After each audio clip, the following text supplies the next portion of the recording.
My dear students, today we will discuss about strategic and geopolitical significance of South Asia. In this particular lecture, we will basically discuss about uh, what is strategic significance, then what is geopolitics, and after understanding the meaning of the strategic significance and the geopolitics, we'll draw the line in terms of understanding what exactly the strategic and geopolitical significance of Southeast Asia region in this 21st centuries. So before analyzing the entire discourse, at first we need to understand what is strategic significance and what is geopolitics. Regarding the strategic significance, it's nothing but it's a kind of way of evaluating how important a particular part of the plan is in the overall scheme of the work. In historical terms, the strategic importance of a place that refers to the key impact location that has played in deciding how important certain places have been during the events. For example, regarding the strategic significance of a particular place, say for example in the Indian context, the India's significance, strategic significance, in that context, India's central location at the head of Indian Ocean, which gives it a great strategic importance and helps in maintaining. It helps India to keep a close contact with West Asia, Africa and Europe from western coast and Southeast and East Asia from the Eastern Asia.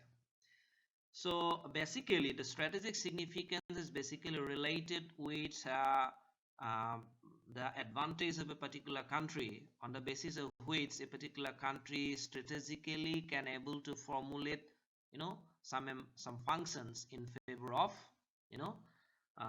their own. Again, in terms of geopolitics, the geopolitics basically includes the area studies, climate, topography, demography, natural resources, and applied sciences of the region. It basically focuses on political power which linked to the geographic space. In particular, the territorial waters and land territory in correlation with diplomatic history. So basically, the geopolitics refers the kind of politics that develop as a result of locational and geographical advantages of a particular regions, or the kind of politics that is going on as a result of the geographical proximity, the demographic locations, or the location of a particular countries on the basis of which that particular countries can able to play a very significant role. So the geopolitics basically analysis of the geographic influences on power relationship in international relations. The word geopolitics that was originally coined by Swedish political scientist Rudolf Kulin about the turn of the 20th centuries, and its use spread throughout Europe in the period between First World War and Second World War, and it's become worldwide during that period or even after the end of Second World War.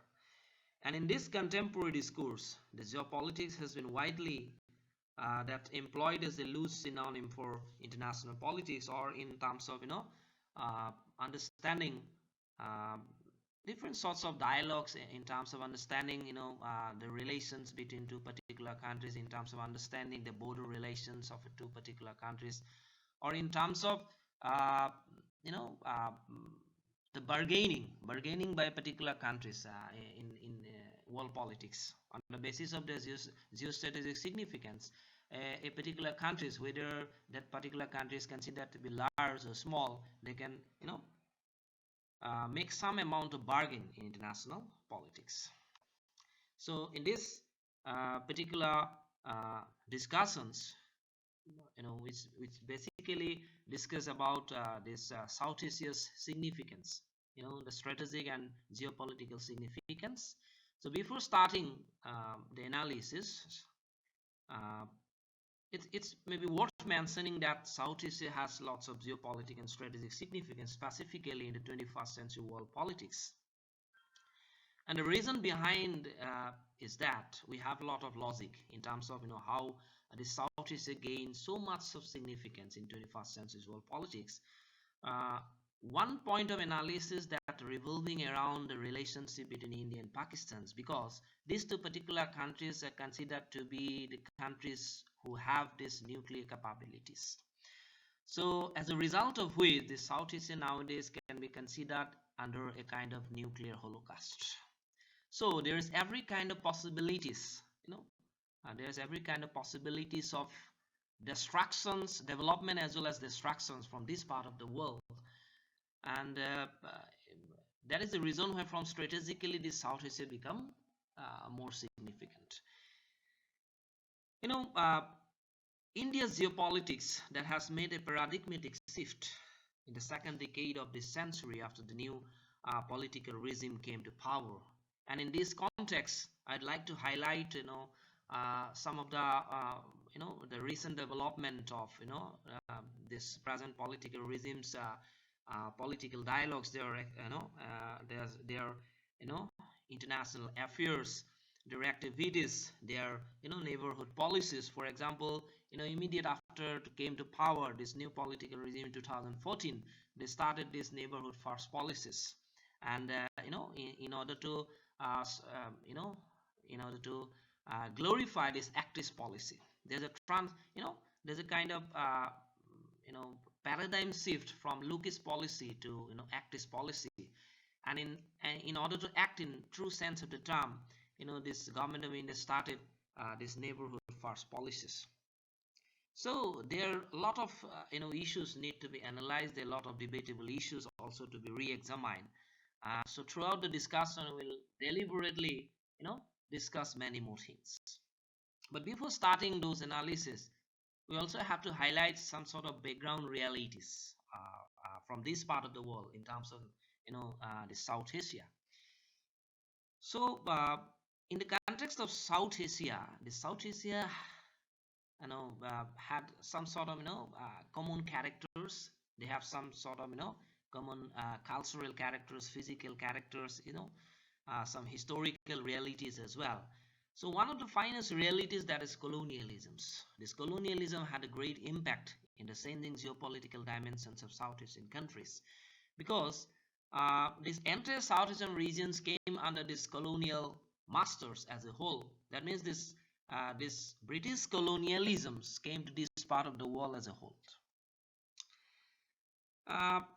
So as a result of that colonial influences during the time of colonialism or in the post-colonial phases, the series of development took place in the context of South Asian countries, which we need to understand while discussing about the strategic and geopolitical significance of South Asia. And from India's viewpoint, this India also carries a lot of significance. So from India's viewpoint, whenever we are analyzing the concept of this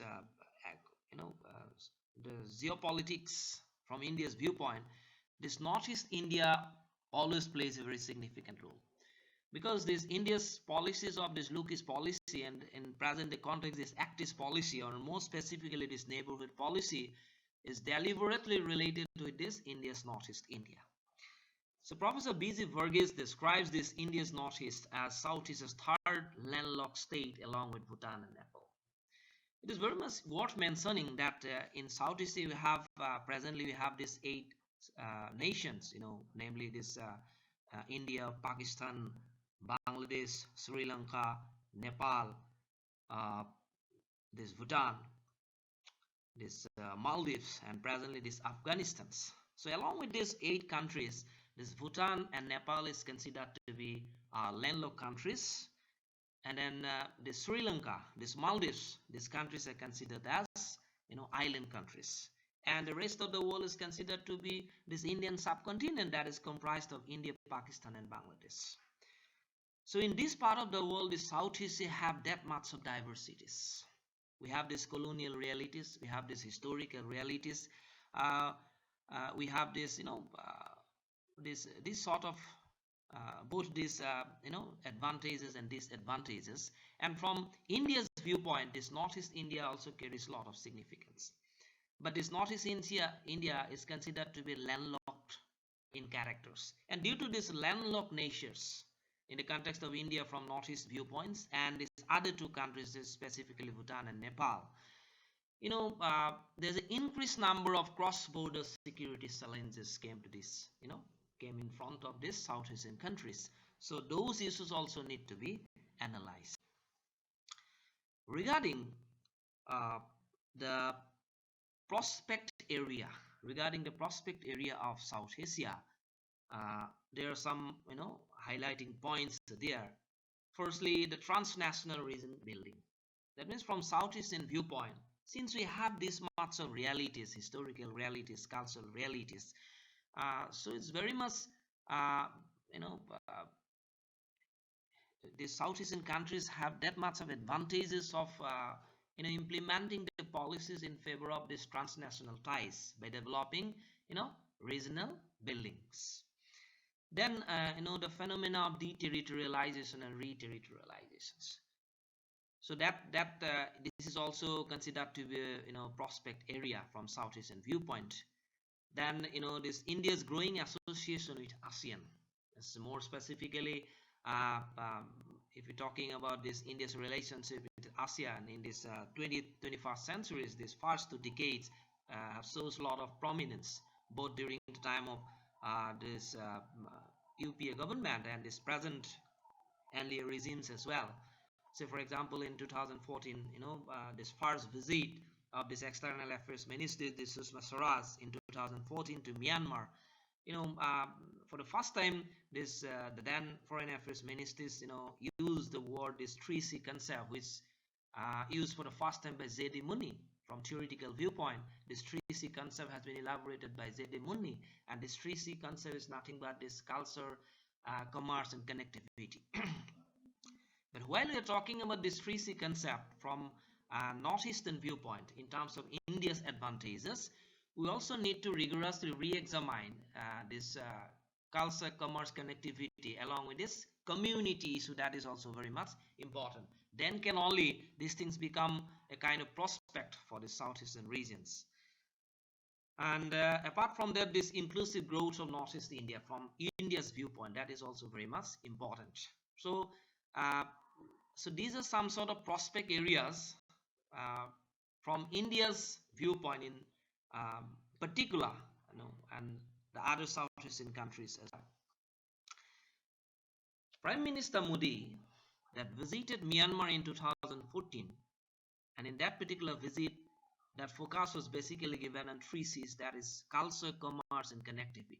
In this context, India's cultural ties with Southeast Asia are being considered as a significant one that will help to push critical ties forwards. The recent opening of the Nalanda University, that is also an example of this dynamisms, and furthermore, then again there's a kind of emphasis on these tourism sectors as well. That is also very important. In South Asian viewpoint, there are some problem areas as well. Before analyzing the strategic significance of South Asia, we also have to highlighting those problem areas on the basis of which we can overcome those problems and can establish South Asia as a kind of region building process, or can make South Asia more prosperous. So regarding the problem areas of South Asia, we have this security threat. There are different sorts of security threat that may be non-state actors activities, and different sorts of global security, insecurity threat as well, human insecurity as well, many more analysis are there. Then China factor is very much crucial from South Asian viewpoint, because China have a lot of impact in different South Asian countries. For example, this China's latest engagement in Pakistan's regarding this BRI initiative, that is also very significant. Then this China's intervention in Sri Lanka, China's intervention in Afghanistan, China's intervention in Bhutan. These things also need to be articulated. Then cross-border security challenges, that also plays a very crucial role from South Asian viewpoint in destabilizing normalcy in South Asia. So we need to overcome this we need to find out the resolution, so that this cross-border security challenges problems need to be overcome. Then we have this ethnic ethnic movement in different South Asian countries. So these issues of ethnicity, and on the basis of which these politics of identities are going on in this part of the world, that is very crucial. So that also need to be understood, that needs to be highlighted. Then polarization of religious minorities, because whenever we're talking about these minorities in the South Asian context, we have these ethnic minorities, we have these linguistic minorities, but foremost among them is religious minorities, because this religion is a very sensitive issue. Okay. So that is the reason why this presently in this 21st centuries, specifically in the second decade of 21st century, this polarization of religious minorities, that is also a kind of important issues which to be highlighted, needs to be articulated, needs to find some sort of solutions. So for example, in case of this China-Pakistan engagement in terms of the South Asian context, that is an added benefit is Pakistan's geostrategic location, which has been viewed as a pivotal point for connecting China with Central Asia, South Asia and West Asia by both the governments. Over the decades, the Pakistani leaders have been expressing their interest in making the country a regional hub of trade, transit and economic activity. So it's proved that each and every South Asian country tries the level base to develop some sort of bilateral development with other countries by excluding other SAARC countries. As a result of which, what's happened, SAARC become a kind of boomerang for each and every South Asian countries. That means SAARC failed to develop a kind of consensus, a unanimous consensus among the South Asian countries, and each and every South Asian countries tries the level base to go beyond this SAARC limitations and develop bilateral and trilateral relationship with other Southeast Asian, Central Asian, West Asian and other European countries to get benefited, which paralyzed the entire South Asian politics. Apart from that, the South Asia, which is the most populous region in the world, it is the home to two nuclear armed nations and the 6 smaller states. Its economic growth has made it a global market with enormous opportunities for trade. According to the World Bank, South Asia grew at a rate of 6.7% in 2017. In the medium term, it is expected that the regional growth rate will stabilize around 7%. Economic growth in itself creates new opportunities for expanding intra-regional trade and connectivity. But the SAARC is considered to be the youngest organizations, but it consists of this huge amount of populations. So these population explosions, it's a very great problem, from this viewpoint. But nevertheless, and if we can able to transform this this population into human resources, we can prove this World Bank data in terms of making South Asia more prosperous from economic viewpoint as well as other aspects. Geographically, South Asia is bordered by Central Asia, West Asia and Southeast Asia on its different ends. The South Asian nations are also members of regional organizations such as the Economic Cooperation Organization, the South Asian Association for Regional Cooperation, Shanghai Cooperation Organization. It reflects the political and strategic significance of South Asia in regional and international politics. South Asia is important because of diverse traditional and non-traditional security challenges. Meanwhile, as political issues and security interests have taken precedence over economic cooperation in the region, that active conflicts have also undermined the prospect of regional cooperations. So this geographical location that also makes South Asia, strategically more significant. Is the South Asia's association with this sharing of international boundaries with the Central Asia, West Asia, and Southeast Asia. The South Asia become strategically more significant. Apart from that, in this 21st centuries, we are residing in a amity world. In this amity world means this mutually assured destruction. This amity world, nowadays, this extensive use of cruise missiles become more significant, because by using this cruise missile, the amount of casualties increases of your opponent parties. And that exactly happened in these 21st centuries. Each and every country, not only the South Asian countries, in different parts of the world, there's a heavy use of these cruise missiles. So the spread of cruise missiles have been ushered by the revolution in military affairs, defined as the emerging technology bringing about military transformation. As Lawrence Freedman has observed, cruise missiles are to some extent the paradigmatic weapon of the army. Army means this revolution in military affairs, as delivery system that can be launched from a variety of platforms and strike in a precise manner and with low collateral damage. According to Dennis Grumley, cruise missile expert, if the use of large numbers of land attack cruise missiles becomes a widespread and dominant feature of the military operation in the 21st centuries, the strategic consequences for international security could be profound.